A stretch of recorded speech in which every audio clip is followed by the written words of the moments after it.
broad topic because it's when you're not at board meetings, it's when you are at board meetings, you know, what is sort of the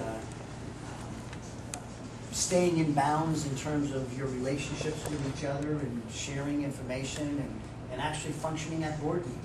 So that's the way I want you to think about this.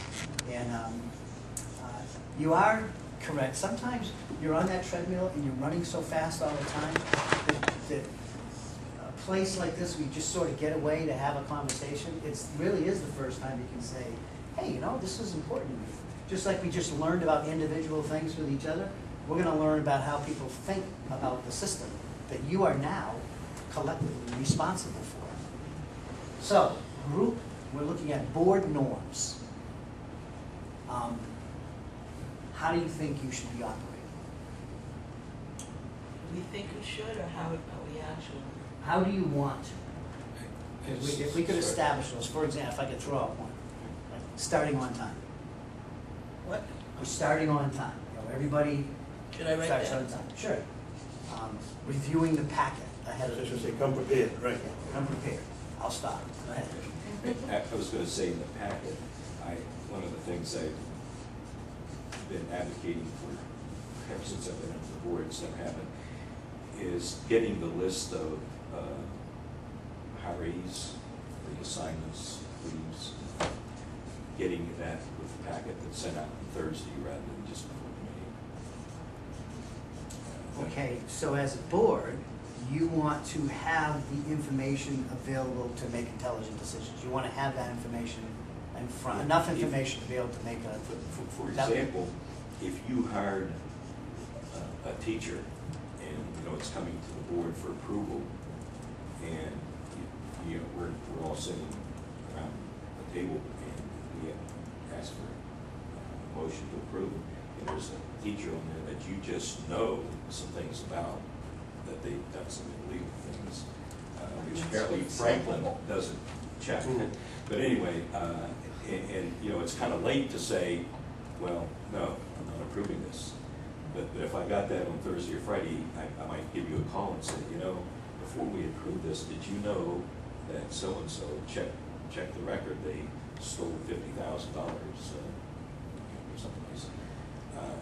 You know, and that's pretty rare. You know, most of the time we don't even know who the people are. But once in a while, there's going to be somebody on there that we know something about because we live in the area and have read or whatever. Right, let me come back. Not hearsay, not hearsay. No, let me come back to that then too. Let's, I just, how did you list that?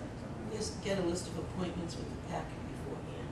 Okay, and let's be careful that we're not getting too specific, because that's something that, if you brought that to my attention, when I meet with Rich before every meeting, we talk about how do we do this, and we can set up some operational things to, you know, be able to get information back and forth to the board.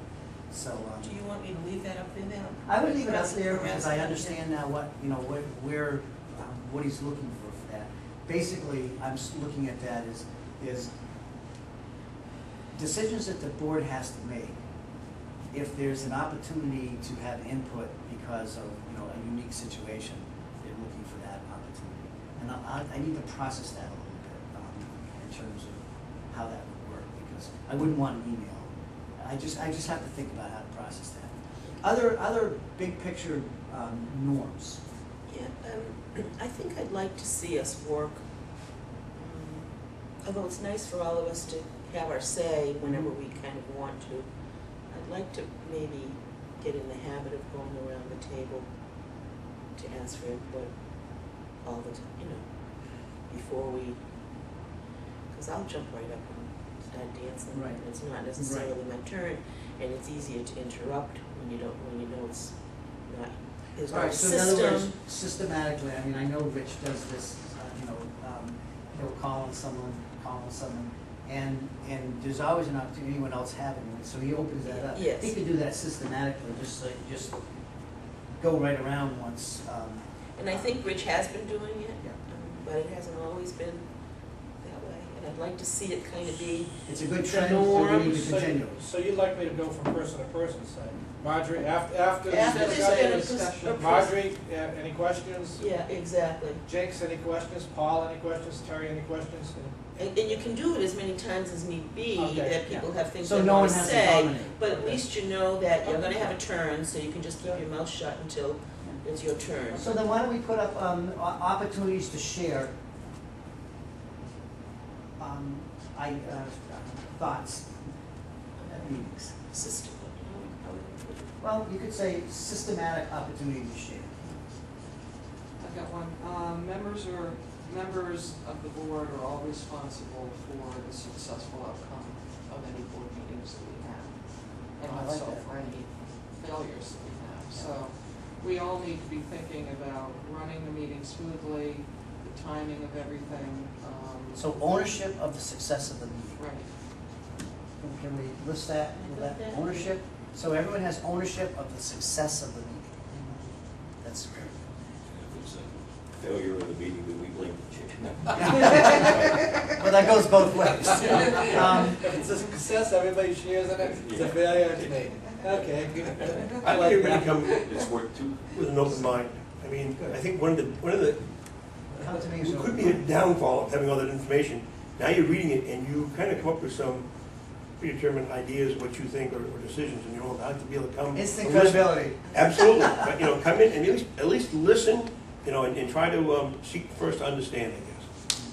Very good. So, open mind until all information is shared. Right. One of the things that fries my carrots is, I like that term, I heard in the radio.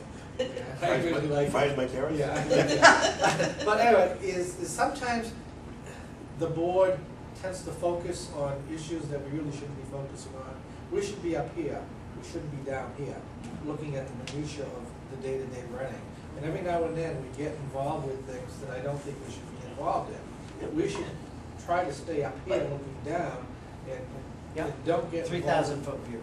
Yeah. Although, I understand what you're saying, Rich, but I also think, and I don't mean to cast blame or anything on anybody, because when you're training to be a school board member, everybody tells you, hire your superintendent, let them do the job, and you're just an overseer and everything. But under the circumstances we're just coming from, what do you do when the person that you hire is not doing an effective job, and then the board is stuck with the consequences of mismanagement? Then when do we step in? When do we say, okay, wait a minute, you're saying this, but 75 other people are saying this. We have to get involved.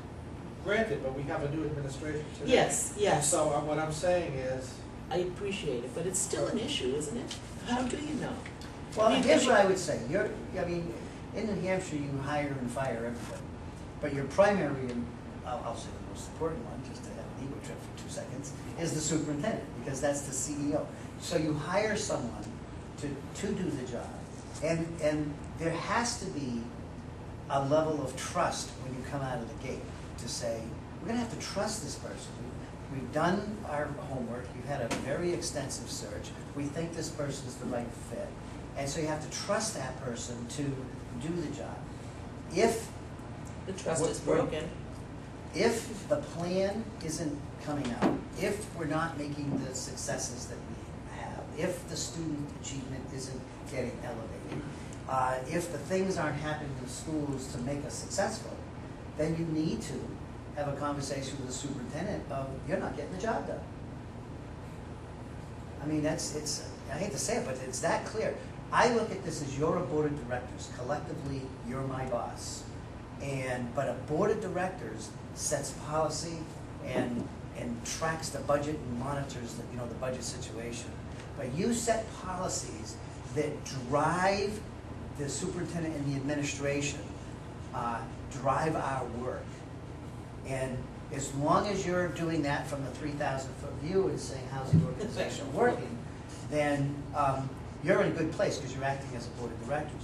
What can happen is that as you are, I'll call it getting in the trenches and hearing bits of information that immediately have instant credibility, you're getting down to a level that could impede your ability to function together as a board, because you're going to come to the meeting with some preconceived ideas. You're going to come with that